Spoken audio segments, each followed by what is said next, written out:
Saya mewakili Provinsi DKI Jakarta turut berduka cita atas wafatnya Ananda Aldi Surya Putra, siswa SMK 34 Jakarta yang mengalami kecelakaan tunggal lalu lintas pada pagi ini. Kami sudah memantau hasil CCTV. Penyebab kecelakaan adalah jalanan yang licin dan berlubang, lalu dilalui dengan kecepatan yang tinggi. Agar hal serupa tidak terjadi kembali di Jakarta, saya sudah memerintahkan kepada Dinas Bina Marga, walaupun sampai dengan tanggal diperkirakan 18-19 itu curah hujannya masih tidak menentu, kadang-kadang tinggi. Saya sudah minta semua jalan-jalan yang berlubang untuk ditutup, walaupun bersifat temporary.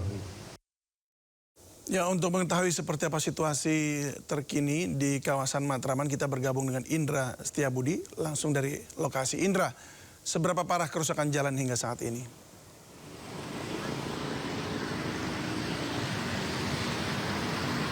Baik, selamat sore David dan juga pemirsa. Dapat kami informasikan inilah lokasi di mana seorang pelajar berinisial A yang memang terjadi pada kemarin, David dan juga pemirsa, di mana memang korban ini menuju ke sekolah yang di kawasan Senen Jakarta Pusat. Adapun korban melaju dari kawasan Kampung Melayu menuju Senen Jakarta, melintasi jalur tempat kami melaporkan di Matraman, tepatnya ini di JPO Jalan Kesatriaan Jakarta Timur, David. Di mana untuk terjadinya kecelakaan ini memang kondisi jalan memang sudah terus tambalan, begitu ya.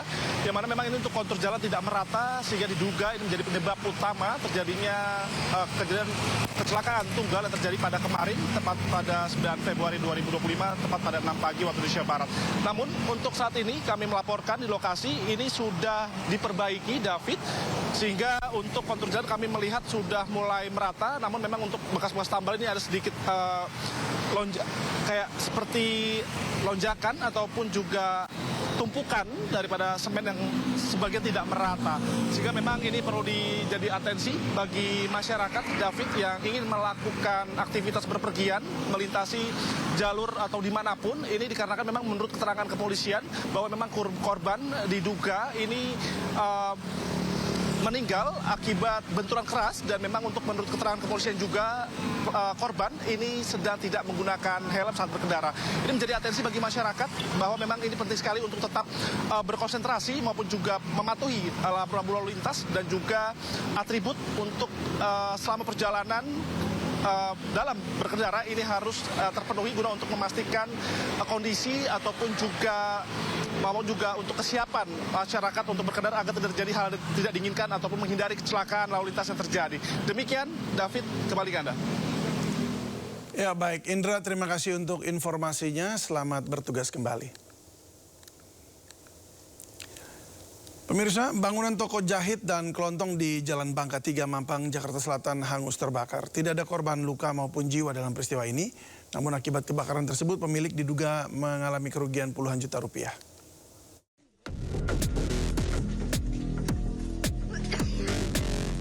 Warga panik saat kobaran api melahap toko penjahit dan kelontong di Jalan Bangka 3, Mampang, Jakarta Selatan, Selasa pagi. Api pertama kali muncul dari lantai 2 toko jahit yang juga dijadikan tempat tinggal. 19 mobil pemadam kebakaran dikerahkan ke lokasi. Sebagian mesin jahit bisa diselamatkan, sementara barang kelontong ludes terbakar. Penyebab kebakaran diduga akibat korsleting listrik.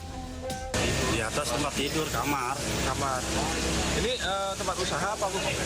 Jahit sama toko, kelontong. Ada korban nggak, Bang? Nggak ada. Tidak ada korban, kerugian diperkirakan puluhan juta rupiah. Dari Jakarta Selatan, Helmi Sajagbati, iNews melaporkan. Rumah berlantai 2 di Bintara 1 Kota Bekasi, Jawa Barat terbakar. Api membakar lantai atas rumah yang sedang ditinggal penghuninya pergi. Masya Allah. Was, jatuh tuh, was jatuh. Atapnya jatuh. Video amatir warga merekam kobaran api besar yang menghanguskan rumah berlantai 2 di Bintara 1 Kota Bekasi, Jawa Barat. Api yang besar sempat membuat panik warga. Petugas yang tiba di lokasi langsung berjibaku memadamkan api. Diduga api berasal dari korsleting listrik. Kejadian berawal dari api yang tiba-tiba muncul di lantai 2 hingga langsung membesar. Warga sekitar yang panik berusaha memadamkan api, namun kondisi pagar rumah terkunci lantaran penghuni rumah sedang pergi keluar. Pak, ini berarti lantai 2 aja yang kebakar atau? Lantai 2 aja. Lantai 2 aja. Lantai yang bawahnya aman ya, Pak? Mudah-mudahan aman. Kita belum berani masuk di dalam. Ada korban ya sih? Ada siapa? Korban nggak ada ya? Nggak ada. Kosong ya, kabangnya. Kosong. Alhamdulillah. Kalau dari penyebab ini apa? Dugaannya apa, Pak? Korsleting listrik. 4 mobil damkar dikerahkan untuk membantu memadamkan api, sementara api berhasil dipadamkan 1 jam kemudian. Tak ada korban akibat kebakaran ini, namun kerugian ditaksir mencapai ratusan juta rupiah. Dari Bekasi, Jawa Barat, Rahmat Hidayat, iNews melaporkan. Kita ke informasi, puluhan rumah di Probolinggo, Jawa Timur terendam banjir bercampur lumpur. Banjir akibat sungai meluap setelah kawasan Gunung Bromo diguyur hujan deras. Ini Pak Tommy, depan rumah. Desa Dringu, Dusun Ngeplak, Gang Loa. Banjir bercampur lumpur ini terjadi di Desa Dringu, Desa Kedung Dalaim, Kecamatan Dringu, dan Desa Bayeman, Kecamatan Tongas, Kabupaten Probolinggo, Jawa Timur. Masuk ke pemukiman. Banjir terparah berada di Desa Dringu dengan ketinggian lumpur berkisar 10 cm. Sungai desa setempat meluap setelah kawasan Gunung Bromo diguyur hujan deras. Warga terdampak memilih bertahan di lokasi yang lebih aman. Usai banjir surut, selang 4 jam warga dan petugas membersihkan lumpur yang terbawa banjir.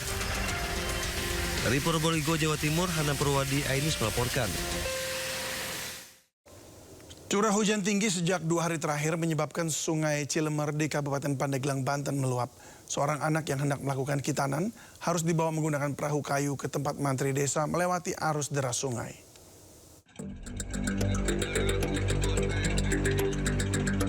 Inilah suasana saat warga desa Idaman, Kecamatan Patia, Kabupaten Pandeglang, Banten mengantarkan seorang anak berusia 9 tahun yang hendak melakukan khitanan.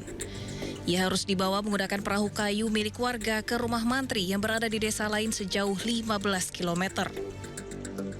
Hal ini dilakukan lantaran Sungai Cilemer meluap dengan ketinggian air mencapai 85 cm, merendam permukiman warga dan menutup akses jalan akibat intensitas curah hujan tinggi sejak 2 hari terakhir. Mau mengantar yang sunatan, jaraknya yang cukup lumayan jauh, sekitar 15 kilo dari Desa Idaman ke Desa Suryanen. Banjir kali ini adalah yang ke-9 kalinya sejak awal tahun 2026. Warga berharap pemerintah segera memberikan perhatian dengan membangun tanggul di bantaran Sungai Cilemer agar permukiman warga tidak terdampak banjir setiap kali hujan turun. Dari Pandeglang, Banten, Iskandar Nasution, iNews melaporkan. Sebuah forklift menabrak rumah warga di Jalan Raya Otonom Cikupa, Tangerang. Sopir forklift diduga mengantuk. Dan pemirsa, ini detik-detik di mana forklift menabrak rumah seorang ketua RW dan terekam CCTV. Forklift tiba-tiba oleng dan menabrak pagar rumah serta mobil yang terparkir di garasi. Sebelum tabrak rumah, forklift juga menabrak sebuah mobil. Tidak ada korban jiwa akibat kejadian ini.